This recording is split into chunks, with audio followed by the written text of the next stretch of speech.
Mesmo os japoneses tendo sido completamente massacrados, o exército só conseguiu dominar essa ilha 10 meses depois.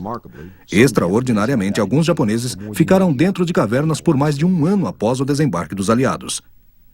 A captura das Ilhas Carolina acabou com o último obstáculo do avanço às Ilhas Filipinas.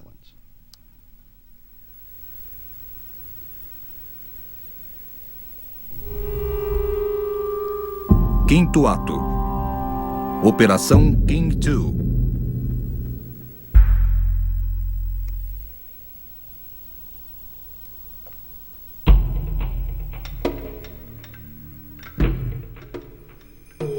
A Guarda Costeira teve um papel significante na invasão das Filipinas.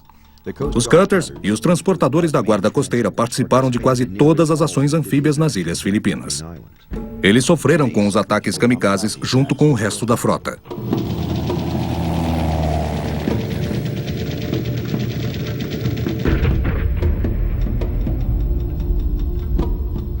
Cerca de 30 navios anfíbios da Guarda Costeira desembarcaram tropas de guarnição da Marinha e do Exército.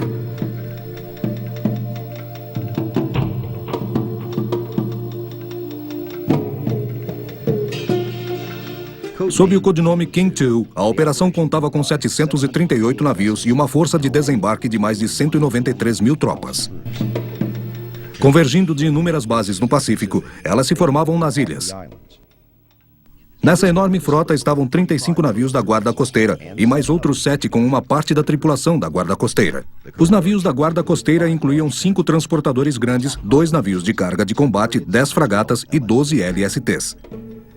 Na noite de 19 de outubro, a pequena frota invasora chegou ao Golfo de Leyte, na escuridão. No Golfo, eles navegaram para as áreas designadas em 2 pontos de desembarque. A Força do Norte desembarcou em 2 praias perto de São Ricardo e a Força do Sul desembarcou em 2 praias de Dulag. Ao entardecer, os navios dos 2 lados da praia começaram um intenso e ensurdecedor bombardeio contra posições inimigas.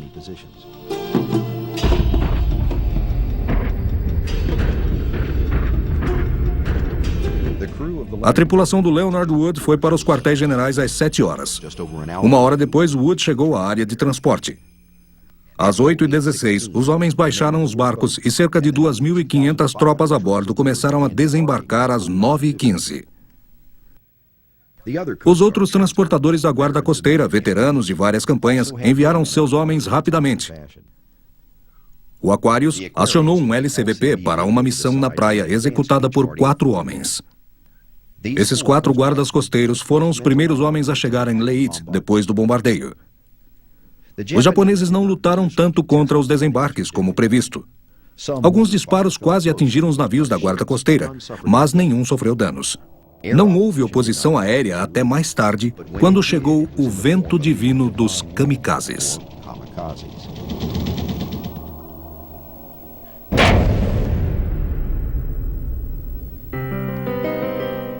Os LSTs da Guarda Costeira navegaram com a Força do Norte e do Sul. Entre os primeiros navios a chegarem à praia, descarregaram suas cargas, tropas e suprimentos críticos por extensões acopladas aos navios. Depois de descarregar, esses navios iam e voltavam dos postos americanos até as praias invadidas para manter as tropas supridas. Em novembro, em uma dessas viagens, o LST-66 foi atacado por um kamikaze. Desembarcou na praia de Dulag no dia 12 de novembro e começou a descarregar veículos e cargas. Às 17h18, um bombardeiro inimigo caiu a este bordo nos montes de armas 40 e 20 milímetros. A fuselagem do avião passou pelo escudo de estilhaço, caindo no monte de armas 40 milímetros e se desintegrou. O acidente matou 8 e feriu 14 homens da Guarda Costeira e do Exército. As fragatas da Guarda Costeira também foram importantes nas operações. Na maioria das vezes protegendo, apoiando ataques e escoltando os desembarques e atividades de carregamento de suprimentos. O Bisbee e o Gallop estavam envolvidos com as tropas de desembarque do 6º Batalhão da Guarda Florestal na ilha Romonon, 2 dias antes dos desembarques em Leyte. O papel das fragatas de escoltar os comboios das áreas de organização para as áreas de invasão era igualmente crucial. No final de novembro, o Coronado e o São Pedro deixaram a Baía de Humboldt para navegar 2.011 quilômetros a escoltar os comboios de navios que traziam suprimentos e homens para Leyte. O próximo objetivo era Luzon, a maior ilha do grupo das Filipinas. A captura dessa ilha impediria o acesso japonês ao mar do sul da China e daria aos aliados a capital Manila e o melhor porto do leste na Baía de Manila. Em 8 de janeiro de 1945, o Calloway navegou com a força-tarefa em direção às praias de desembarque. A cerca de 56 quilômetros da praia, invasões kamikazes atacaram o comboio. Os atiradores a bordo do Calloway derrubaram 2 aviões mergulhadores, mas um terceiro passou pelos disparos e caiu em sua estrutura.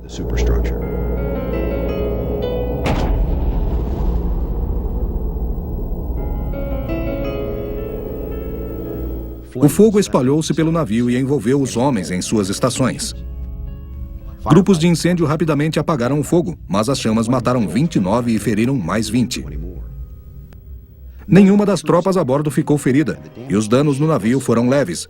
Então o Calloway continuou seu curso para invadir a praia. Em 9 de janeiro, os transportadores começaram a desembarcar tropas em LVTs e em outras embarcações anfíbias. As primeiras frotas de embarcações saíram protegidas por bombardeiros e chegaram à praia às 9 horas e 30 minutos. O Leonard Wood desembarcou mais de 1.000 homens e 457 toneladas de carga. Na praia, os transportadores enfrentaram disparos de artilharia 30 minutos após chegarem. Suprimentos foram desembarcados na praia em LVTs, UKWs, que são veículos anfíbios, e jangadas motorizadas. Apesar dos ataques, as forças anfíbias mantiveram um incrível esquema para levar homens e suprimentos até a praia. No final do primeiro dia de invasão, os aliados estabeleceram um posto na praia, de 24 quilômetros de largura e 6 de profundidade. Eles desembarcaram 68.000 tropas com equipamentos e suprimentos que igualavam incríveis 7 toneladas por homem. Tropas e suprimentos chegavam diariamente, enquanto os aliados dirigiam-se para a capital de Manila. Em 31 de janeiro, o Cutter Spencer, que havia sido convertido em um navio anfíbio almirante, ajudou a dirigir os desembarques do sul da entrada para a Baía de Manila. Os aliados foram a Manila e capturaram a capital em 6 de fevereiro, mas várias fortificações permaneceram com os japoneses. Uma dessas, a bem fortificada ilha de Corregidor, teve que ser tomada. O irmão do navio Spencer, o Inhan, foi usado nessa força-tarefa. Em 16 de fevereiro, o Inhan navegou 3.200 metros na praia de São José, ao sul de Corregidor, para facilitar os desembarques. Em 3 dias, as tropas capturaram a maioria dos pontos importantes da ilha e colocaram novamente a bandeira americana no forte. A cena da campanha dos Estados Unidos de 1942.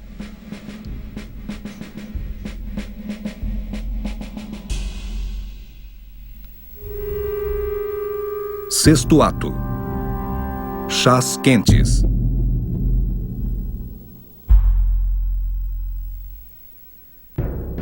Com os principais pontos nas Filipinas em segurança, os aliados começaram a pensar no ataque final às ilhas japonesas. Ao longo da rota, ficava Iwo Jima, uma ilha com menos de 6 quilômetros de extensão e pouco mais de 3 quilômetros de largura.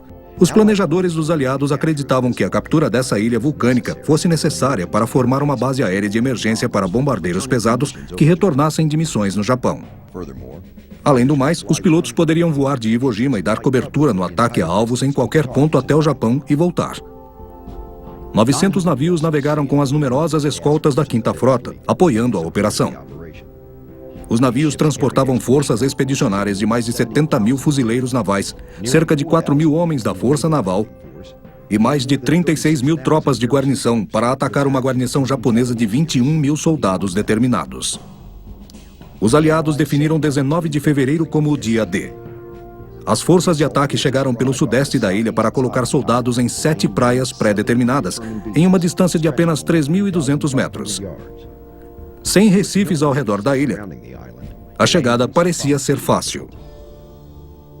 As forças de ataque chegaram pelas praias antes do amanhecer e começaram a organizar as tropas dentro dos tanques LVTs. Desceram também os tanques LCMs e os LCVPs para o ataque. Os tanques LVTs desembarcaram os soldados das 5 primeiras ondas. A previsão de boas condições das praias, infelizmente, não se realizou.